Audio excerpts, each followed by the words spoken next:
I'm Edie Lush, and I'm here in the Hub Pavilion in Davos, and I'm joined now by Adam Lashinsky, Senior Editor at Large at Fortune Magazine and the author of Inside Apple, which you've come to talk to me about. Yes. And I'm fascinated about this because Good. I know, and I'm fascinated by the fact that Apple is amazing at marketing and PR.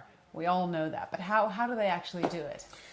The key ingredient of Apple's PR and marketing communications is control. They control everything. And so this goes from the exact words that they use to communicate with customers to the very specific number of people who are allowed to speak. And it's not a large number.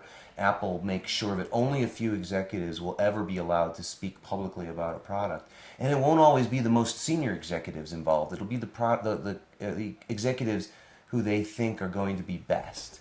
And then as far as the message that they deliver, it's carefully crafted, down to the word, often three major points. So for example, when they introduced the iPhone, it has so many features, and I discuss this in the book. They decided to emphasize three: that it's a revolutionary phone, that it's the internet in your pocket, and it's the best iPod we've ever made. In 2007, that was a big deal. The iPod was their big thing, and they wanted you to know, well, guess what? You're still going to have an iPod, but it's going to be in the telephone. Three things, simple, and their executives are taught when you're doing interviews, if you do 20 or 30 of them, don't deviate from the plan because you're bored. Right. Your listener has never heard it before. You say it to them the same exact way. Now, this may seem basic, but they do it better than just about anybody else. I think it's fascinating. I think it's incredibly interesting from a sort of a journalist perspective to think that we all follow these guys. Yes. Like they are great, but it's weird that they're so PR heavy or controlled because they seem quite revolutionary. They seem very entrepreneurial, but it sounds like they're not. No, in certain aspects of the way they do things, they're very, very corporate.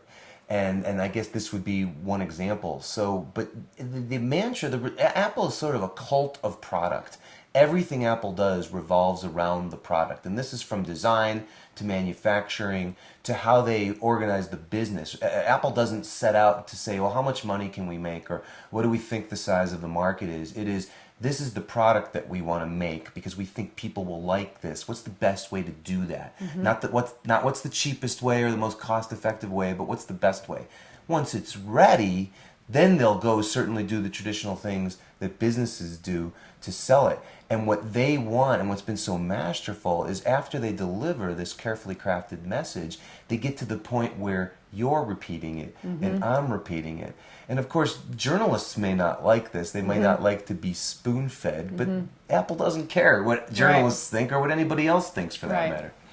I think it's interesting, you know, the big party at Davos, one of the big parties is Google. We get to the Google party and we all check out our iPhones and check in. Yep. And it's become a part of life. But I'm interested in how, from within the Apple company, how do they decide what we want? How do they decide what it is that, you know, how do they know that we all want that iPhone? Well, they famously don't do market research to decide. They don't do focus groups to ask people what might you like.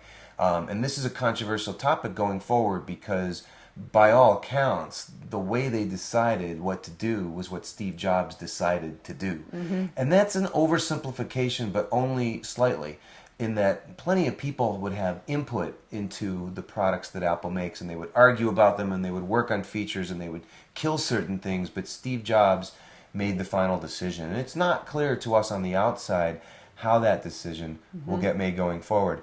And I just wanted to point out the sort of amusing thing about the other half about what you said, that we'll all go to the Google party. Google comes here and has a party. Apple does not come here, and Apple does not have a party. Why? Because this isn't a venue specifically dedicated to Apple showing its products. And that's the only kind of event Apple is interested in. I wonder what it's going to be like in this new world without Steve Jobs. How do you think the company might change without him at the helm? Well, it's fairly clear. I mean, it's completely obvious that Tim Cook, the new CEO, is not Steve Jobs. Nobody is Steve Jobs, and nobody is going to have that unique mix of design sensibility, business savvy, scary, charismatic, mean leader. No one's going to be all of those things. So what's going to have to change is that Apple's going to have to work out who decides what and when and what Tim Cook will do and what he won't do. But remember, Steve Jobs made certain decisions like that over a period of time too. It's been a long time since he paid careful attention to how Apple's manufacturing processes worked, for example. That has been Tim Cook's job for for well over 10 years. So I think that most of the culture will remain intact for quite some time because Steve Jobs had an opportunity to imprint himself on the culture of Apple. But they had one of the most amazing runs in the history of business, period, the last 15 years. I think it would be unreasonable to expect that even had Jobs remained healthy and alive, that the next 15 years would have been as good as the last. They would have had all sorts of challenges with him, and they're going to have plenty of challenges without him. You talk a lot in the book, or there's been a lot made about the secrecy aspect. I wonder if you can give us any secrets and what we might expect from Apple in the next couple years. Well, I think how they handle secrets is going to be fascinating to watch. There's no way they can be as controlling as they had been. And so I'll give you two examples. This most recent quarter where they made a $13 billion profit was amazing. It has a lot of people relaxed about the future of Apple because this was the first full quarter that they had since Steve Jobs died. The previous quarter, though, they showed that they're under so much scrutiny now that scrutiny will hurt them from time to time because customers expected an Apple iPhone 5 and they didn't give it to them. And they announced publicly that sales of Apple 4s had dropped off because of this anticipation. That typically doesn't happen at Apple.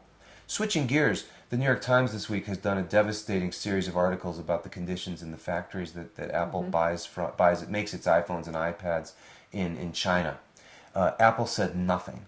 That's fairly common for Apple, except when the company was under siege, Steve Jobs would break his own rules and go ahead and say something. When there was a problem with the antenna on the iPhone 4, he said so, and he dealt with it.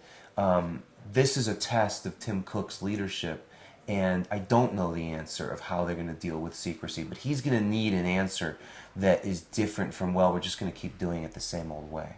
Adam, thanks so much for stopping into the Hub Pavilion here in Davos and telling us a little about your book, and I can't wait to read it. I'm Edie Lush.